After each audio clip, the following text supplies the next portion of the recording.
Magandang umaga sa inyo lahat. Ano bang araw ngayon?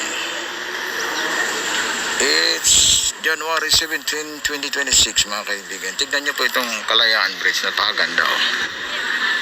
Yan ang Kalayaan Bridge. Tignan niyo, yung ito'y ginawa nung panahon ni Duterte.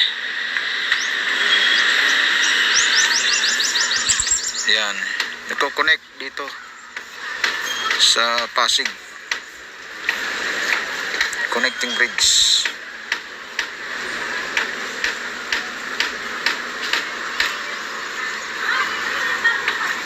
Kalayaan Bridge. Ganyo, napakagandang bridge mga kaibigan. Oh. Ayan. Ito nyo. Mamaya ipakikita ko sa inyo kung paano naging dugyot yan. Hanggang ngayon, di pa niya. Tinutubuan ako ng damo yung mga gutter doon. Basta't sako po yata ng Tagigin, napapabayaan. Hindi nga napinturahan eh. Ulit. Kung ano itsura niya nung ginawa, yun na. Tsaka mukhang hindi yata winawalis. Ang dumi. Tingnan natin mamaya. Nadaanan ko po eh. Hindi ka naka-off lang yung camera ko kaya hindi ko nakita. Bibigyan ko po kayo ng update mamaya tungkol dyan sa mahal na mahal nating Kalayaan Bridge na kahit pandemic ay pinagsikapang gawin. Hindi dinelay ang pagkakagawa niyan. Okay, mga kaibigan. See you later.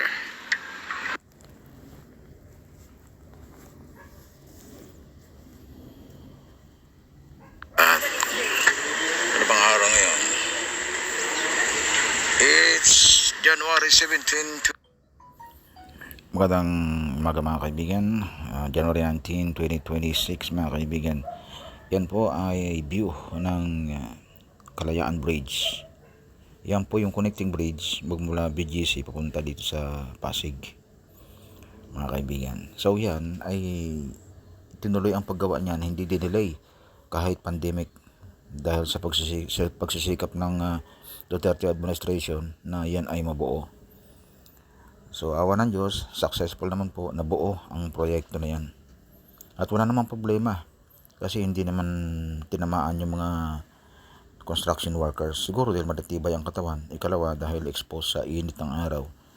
Kaya hindi sila tinablan.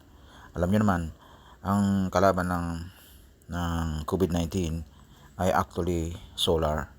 Kaya pansinin nyo, maraming doon sa port area ng Manila na na-interview natin na hindi naman nagpaturok pero buhay hanggang ngayon yung mga matatanda ron. Sa sobrang init ng dagat. Ngayon, ganun din yung mga construction workers. At ganun din dun sa usapin na kung bakit ang mga yagit ay hindi naman pinasusuot ng face mask. Dahil, yun nga, bakit sa nakikita natin, bakit di sila nakakasakit samantalang sila ay exposed sa basura. Pero dahil naaarawan sila, ang lakas ng immune system nila, hindi umubra sa kanila ang COVID-19. Mga kaibigan, yung tulay na yan, ginawa yan kahit pandemic at nabuo, natapos. Lamang mukhang dugyot, hindi winawalis, hindi nakatikim ng walis. Parang tignan nyo, kung dumadaan kayo dyan, ugali na ng Tagig yan na ang mga gutters nila ay tinutubuan ng damo. At ang ginagawang tagawalis si ulan para yung dumi ibalik ulit sa gutter para pag nasira yung gutter na barahan, bahukay ulit sa kontraktor. So pira ulit. Ganun po ang ginawa sa C6. Tingnan niyo yung C6. Wala nung ginawa ang C6 na yan. Talagang hindi na yata nakatikim ng walis. Kung ano yung tsura niya nung siya ginawa hanggang ngayon, ayan, dugyot. Alam naman natin lahat yan. Susunod dumadaan ng C6 sa inyo, sa atin. Alam niyo yan kung gaano kadumi ang C6. Yung mga lupa na nandyan, hindi yan mawalisin. Bahala ng hangin magwalis dyan at saka yung ulan ang magwawalis, hindi itao. Wala pa akong nakita na naglinis dyan nagpara ng mga dumi sa C6. Ganyan ang ginawa dito sa ganyan ang nangyayari dyan sa Kalayaan Bridge niyan. Walang nagwawalis. Tinutubuan na ng damo yung gutter. Bahala ng tubig yan maglinis, mag-agos pagka umulan. Punta ng mga tubo. Kaya pag nabarahan, paggawa ulit, pira ulit ng gobyerno, pira ng bayan ulit sa mga gagastos. Sa halip na konting bagay lang, ayusin agad. Konting bara lang, alisin agad. Konting dumi, walisin agad.